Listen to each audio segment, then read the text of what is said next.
J'avais le sentiment de cette responsabilité très grande et me disant si je n'arrive pas à convaincre et sur un texte qui vaille la peine de faire quelque chose, ça veut dire qu'on sera obligé de renoncer pour un certain temps, alors que vraiment la situation était très injuste et catastrophique. Comme tant d'autres, cette jeune femme a ce qu'on appelle un ennui.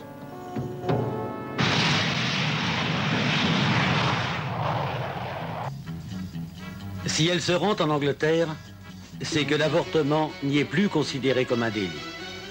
Alors qu'en France, il tombe toujours sous la loi de 1920.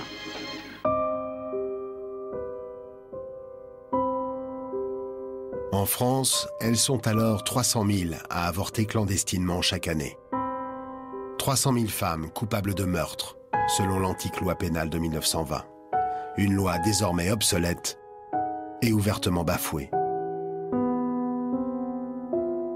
Pour celles qui en ont les moyens, des bus partent régulièrement pour l'Angleterre ou la Hollande, là où l'avortement est légal et payant.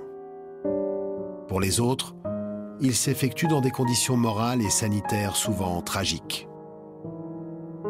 En 1974, chaque jour, une femme en meurt.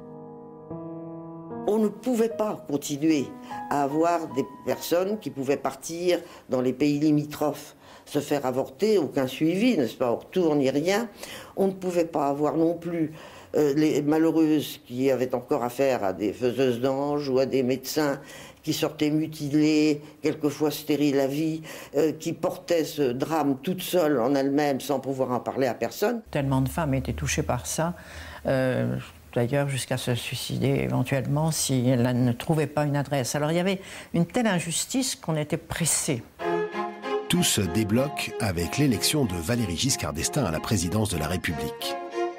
Le candidat du changement met fin à l'immobilisme du pouvoir sur l'avortement. Il prend la mesure du décalage entre la loi de 1920 et la France de 1974 et annonce une nouvelle loi.